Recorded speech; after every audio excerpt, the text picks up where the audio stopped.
Tiens, ça fait bien longtemps que je vous ai pas proposé un produit de streaming de la marque Fifine. En fait, non. Bonjour à tous, c'est Martin d'Hardware PC, j'espère que vous allez bien, car aujourd'hui je vais vous parler du Fifine Ampli Games V3. Vous avez commencé le streaming et vous aimeriez pouvoir filmer vos parties en ligne sur votre console, PlayStation, Xbox, et même si vous streamez avec un double PC, il vous faut ce qu'on appelle une carte de capture vidéo. Et je remercie Fifine encore une fois de m'avoir envoyé ce produit. Et en plus, j'enregistre ma voix avec le Fifine M9 Perfecto. Donc le Fifine Ampli Game V3, qu'est-ce que c'est? C'est une carte de capture vidéo pour streamer vos jeux vidéo, pour streamer votre caméra, pour streamer votre tablette, votre téléphone, bref, pour streamer n'importe quoi qui passe avec un HDMI. Donc le packaging ressemble à ceci. Bam, on va pouvoir l'ouvrir. Il y a évidemment un pamphlet, la carte de capture vidéo et enfin un câble USB-C vers un câble USB à brancher à l'ordinateur évidemment. Donc voici à quoi ressemble cette carte de capture. Vous allez avoir une prise USB-C, vous allez avoir une prise out HDMI et enfin vous allez aussi avoir un bouton pour changer le RGB parce que oui, vous connaissez Fifine,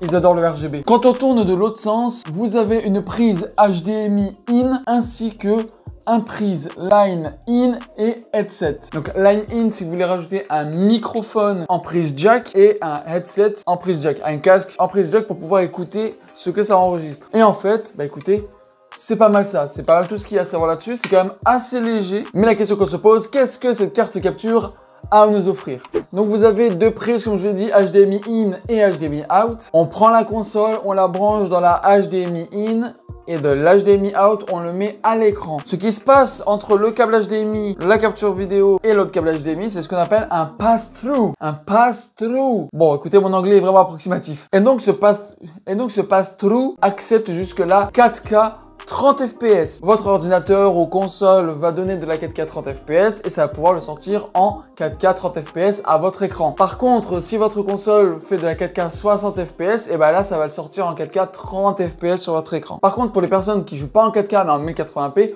le pass-through accepte 1080p 120 fps. C'est plutôt bon ça aussi. Ensuite, il y a l'enregistrement. Même si vous faites de la 4K 30 fps, l'enregistrement qui va aller à votre ordinateur sera uniquement maximum du 1080p 60 fps. Donc, par exemple, pour une caméra 1080p 60 fps, ça va être le maximum. Si vous allez le mettre en 4K, ça ne fonctionnera pas. Il sera automatiquement mis en 1080p 60 fps. On pense souvent à Elgato ou à bien Avermedia ou même HDPVR à l'époque pour pouvoir enregistrer nos gameplays sur nos consoles. Évidemment, le monde a évolué et Fifine ont même sorti leur propre carte de capture vidéo. Et donc ça devient de plus en plus commun. Je suis très content aussi que Fifine va un petit peu plus dans le coin des streamers. C'est vraiment cool plutôt que de faire que des micros et des casques. Et donc là on va pouvoir le tester en temps réel sur une console et sur une caméra. Donc c'est parti, let's go, on va tester ça. Donc là on est de retour sur mon setup et on va commencer d'abord par les consoles. Juste avant de commencer par les consoles, j'utilise comme carte de capture Elgato HD 60X qui est une très bonne carte vidéo. Franchement, moi je l'adore. J'ai pas eu de lag, les images sont très belles, mais elle coûte 219 $ canadiens plus taxes sur Amazon. Mais la différence, c'est que celle-ci, elle record en 1920 par 1080 60 fps avec le HDR et elle a un pass-through. Ah, je vais le dire en français. Et elle a un pass-through de 4K 60 fps, 2K 120 fps, 1080p 120 fps. Et elle a une latence très rapide. Mais bon, c'est 219 balles quand même.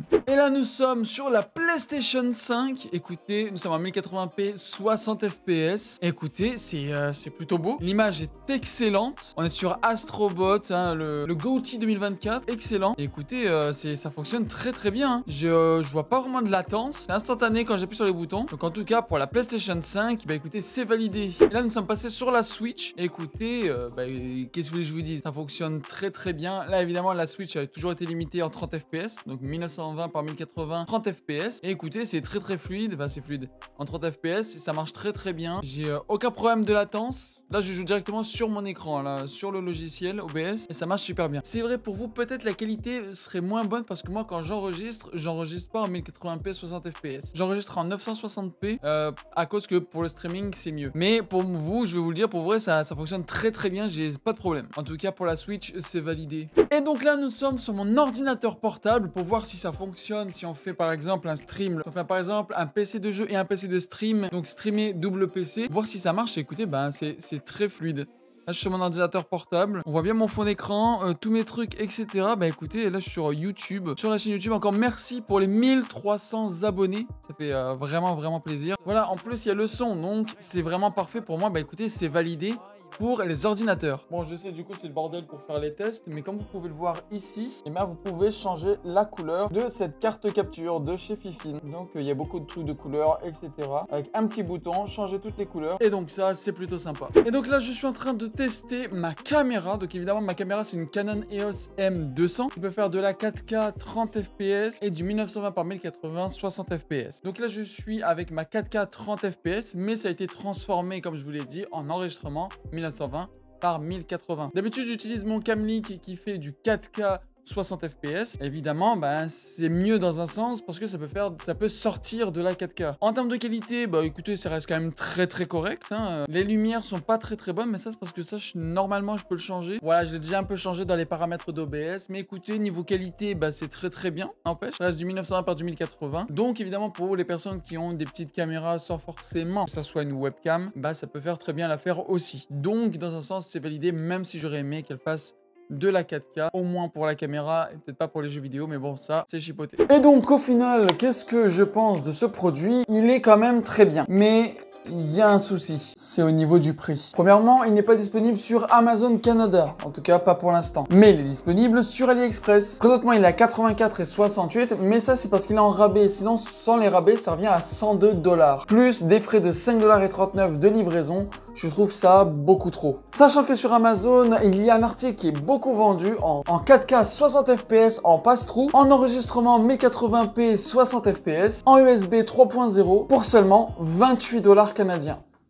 Plus taxes. Mais je serais très curieux de le tester parce que c'est vraiment pas cher. Et à ce moment-là, je pourrais vous faire un comparatif avec la carte de capture à 30 $, la carte de capture de chez Fifine et ainsi ma carte de capture de chez Elgato. Et voir un petit peu mieux pour les différencier. Si ça vous intéresse, faites-le moi savoir dans les commentaires. Mais n'empêche, je trouve que le produit est quand même très bien. Bon, ça fait très cheap, c'est très plastique, mais bon, ça c'est Fifine. Du RGB, encore une fois, parce que c'est Fifine. Mais comme je vous l'ai dit, il est plutôt pas mal, il est plutôt bon. Mais par contre, le prix, il est trop abusé. Sachant que c'est sur AliExpress. Peut-être que sur Amazon, il sera moins cher quand il va sortir. En tout cas, je pense avoir tout testé dans cette vidéo. Merci à tous d'avoir regardé cette vidéo. J'espère que ça vous a plu. Merci encore à Fifine de m'avoir envoyé ce produit. Ça fait très plaisir car ça me permet de vous en faire une vidéo où je peux le tester pour vous. N'oubliez pas de vous abonner à la chaîne, me suivre sur tous mes réseaux sociaux, me suivre sur Discord aussi pour les giveaways ainsi que pour savoir quand est-ce que je sors une vidéo ou quand est-ce que je stream. C'était Martin d'Ardor PC et bye tout le monde.